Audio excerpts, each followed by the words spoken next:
that's a good transition, actually, to talk about Tulsi Gabbard and whatever's going on inside the White House with her. Let's go ahead and put A7 up on the screen. We've got some reporting from supposedly inside of the administration here from Politico, inside the clashes between Trump and Gabbard. Let me read the first portion. They say, as President Trump privately mulled joining Israel's campaign against Iran this month, one member of his cabinet sent what he viewed as an audacious attempt to steer him in the opposite direction. At 5:30 a.m. on June 10th, DNI Tulsi Gabbard tweeted a cryptic 3-minute video warning that political elite and warmongers are carelessly fomenting fear and tensions between nuclear powers and the world is on the brink of nuclear annihilation. Trump saw the unauthorized video and became incensed, complaining to associates of the White House she had spoken out of turn, according to 3 people familiar, 2 of them inside the administration, all granted anonymity to describe sensitive dynamics. So Emily and I actually were trying to get to covering this video she put out because it was kind of like, what is going on here? It was kind of out of left field. And she had just visited Hiroshima, and she opens the video with that. And then she goes on to talk about, you know, the potential disaster of nuclear conflict. I think the assumption was that she was probably talking about Ukraine and Russia, and maybe she was talking about Ukraine and Russia. It's still not entirely clear. But the Trump administration effectively, after this video came out that he took as being a shot at him for contemplating getting involved in a war with Iran, they kind of iced her out. She was not involved in the big Camp David discussions, and apparently, you know, she's not being included in many of the most significant meetings at this point. So just to give you a flavor of what this was, let's play a portion of this video that she had released. I recently visited Hiroshima in Japan and stood at the epicenter of a city that remains scarred by the unimaginable horror caused by a single nuclear bomb dropped in 1945, 80 years ago.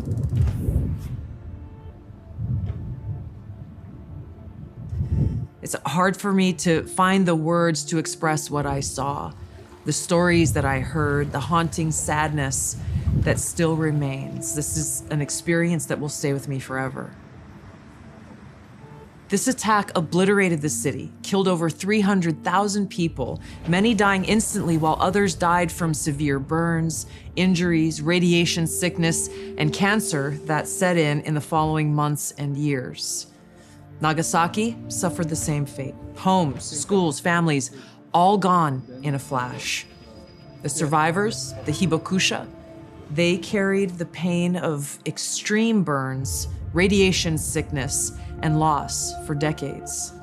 Yet this one bomb that caused so much destruction in Hiroshima was tiny compared to today's nuclear bombs.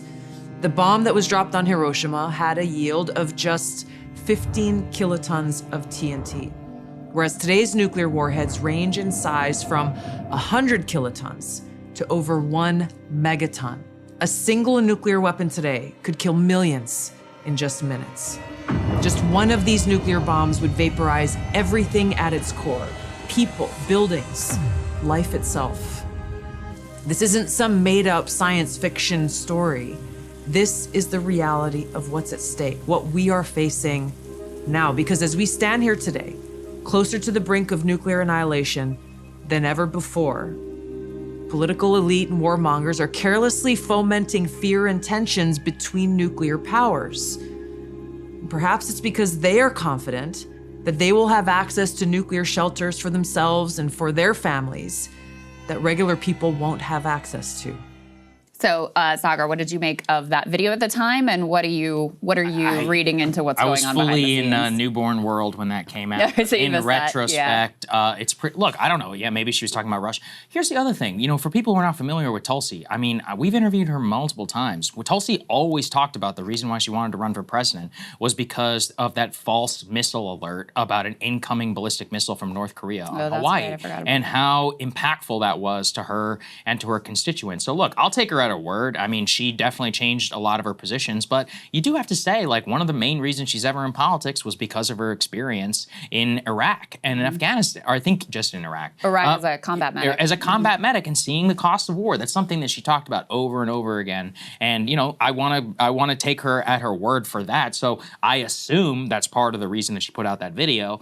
I wish I'd gotten to go to Hiroshima. And, you know, look, you can even think that it was a justified decision to drop the atomic bomb. But one of the reasons why I think it's always important to remember is exactly what she said about the yield on that weapon. By the way, I've been looking at the yield on what this bomb would be, the Fordo facility, the massive ordnance penetrator. It's roughly half the size of what was dropped on Hiroshima. I think it's a 6 kiloton. It's a different, okay, it's not for civilian purposes, and it's targeted to go down, but you're going to have to drop it over and over again. Just the sheer size of what that explosion is like, and the power of destruction. And this is a conventional non-nuclear device. That's what's part of so insane about it. But really what I come back to is that it is clear now, guys, let's go and put A9 on the screen, is that Tulsi is really being iced out by a lot of senior members of the Trump administration. Her Senate intelligence briefing was postponed yesterday amid these Iran tensions. She was not included at all in that Camp David meeting, where apparently that Camp David meeting was about the Israeli imminent strike on Iran. Tucker called that out on Steve Bannon's show, and he's like, you know why that she wasn't there? She's like, because it's a regime change operation. And apparently John Ratcliffe, the CIA director, is somebody who's much more comfortable with that. And this is how it all works, guys, is that now, because she works for Trump, she has to keep her mouth shut.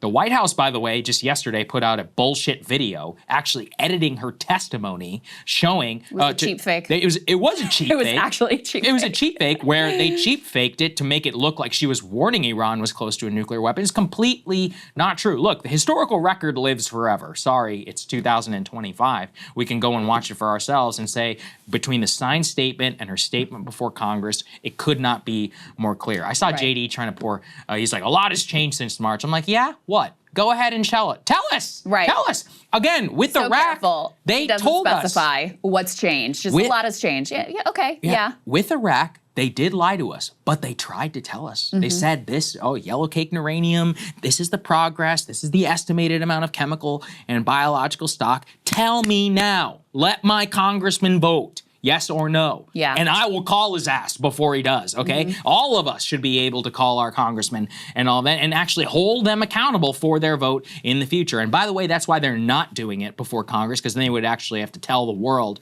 and the United States. Again, there's no Colin Powell. Who's our, I don't even know our UN ambassador right now. Is it Elise Stefanik? No, because remember, they decided not to with her. I can't remember either. Okay, somebody can correct me about who it is. Mike Waltz. There you go, Waltz. All right, Mr. Waltz, I think you're a fucking liar and all of this, but fine. Go convene a meeting of the United States UN Security Council, lay out the evidence. Adlai Stevenson before the Cuban Missile Crisis. Remember, he had the slides. And he called out the Russian ambassador in front of his face. He said, look, Mr. Ambassador, are these nuclear warheads or not? You know, this is real life. And they want to launch a war on this pretext. So, I mean, people can tell I'm going crazy, but this is why. It's like, genuinely, the Iraq invasion was more justified than this one. And what they're also trying to downplay, this is like in Jurassic Park when they realize the velociraptors are smart, is that they're like, the smart ones are like, no, it's not about regime change. It's just the tip. It's just taking out the Fordo facility. It's like, yeah, but what happens after that? Right. You know, it's like, and then what happens after this? Well, and that's what we want to have Zorab on, because he's laid out in great detail how this could all unfold. Because that's the cope now that you're hearing from people. It's like, oh, it's not going to be, it's going to be fine. Yeah. Like, it's not going to be any big deal. It's just a limited We'll drop some bombs on Fordo. We'll get in and out. No big deal. You guys are all just worrying. I hope you're right.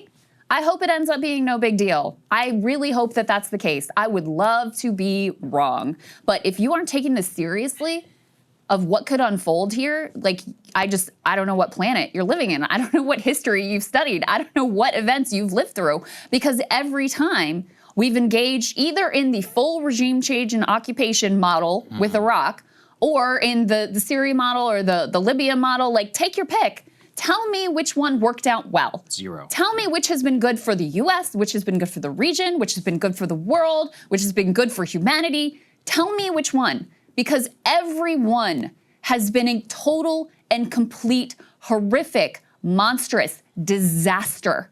And that is where we are right now today, with so many people, once again, going through the same exercises, accepting even thinner propaganda as reality. It's truly mind-blowing. And, Tulsi did come out and sort of cover for Trump. So, yeah, we're in line in terms of the intelligence. He's right about everything he's saying. And if we could jump back up to A1B, because we have a new, he came to me, tears in his eyes, that just dropped. I mean, this is the other piece, is like, even as you have Tucker and Bannon and Marjorie Taylor Greene who are sounding the alarm, Bannon just told the Financial Times, listen, ultimately, whatever Trump does, we're going to be good with it. Yeah, right. And MAGA's going to be good with it. And he's right.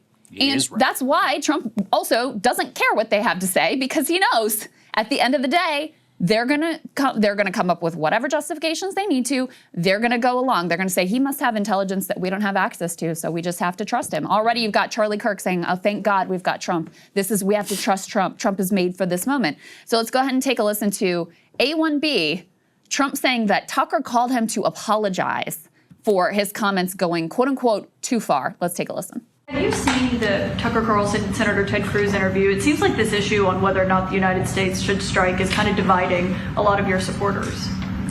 No, my supporters are for me. My supporters are America first. They make America great again. My supporters don't want to see Iran have a nuclear weapon. Tucker's a nice guy. He called and apologized the other day because he thought he said things that were a little bit too strong. And I appreciated that. And Ted Cruz is a nice guy. I mean, he's been with me for a long time. I'd say once the race was over, he's been with me ever since, right? But very simple. If they think that it's okay for Iran to have a nuclear weapon, then they should oppose me. But nobody thinks it's okay. People that don't want, I don't want to fight either. I'm not looking to fight. But if it's a choice between fighting and them having a nuclear weapon, you have to do what you have to do. So as we've covered here, Tucker went out of his way to not directly criticize Trump. I think the most aggressive thing he said was that Trump is complicit, which he said, and he didn't even say in a newsletter, right? And so when Trump came out and called Tucker kooky and went after him a couple of times in a single day, that was a message to them all, like, you better get in line. And so now you've got Bannon saying, we're going to be with him no matter what. You've got Charlie Kirk saying the things he's saying. Marjorie Taylor Greene, where is she on that War Powers resolution? She hasn't signed on. There is one Republican who has signed on to the War Powers resolution, and that is Thomas Massie, who is already at odds with MAGA. So that's where you are. I mean, Trump put that out. Basically, it was like, okay, it's time to bend the knee. And there's also reporting that calls were made from the White House directly to Charlie Kirk to say you need to temper down the criticism of this, and he fell in line. And look, they're that's all where we are. going to fall in line. Yeah. I mean, actually, about Tucker, I'm not so sure, given we'll talk a little bit now about this interview. But yeah, it's complete bullshit, by the way, this whole apology or whatever. But part of the reason that Trump does it is basically to assert his own dominance over MAGA. And yeah, I'll save some of this for polling and all of that as to where things will go. But things are grim. Things are very grim. It's not good.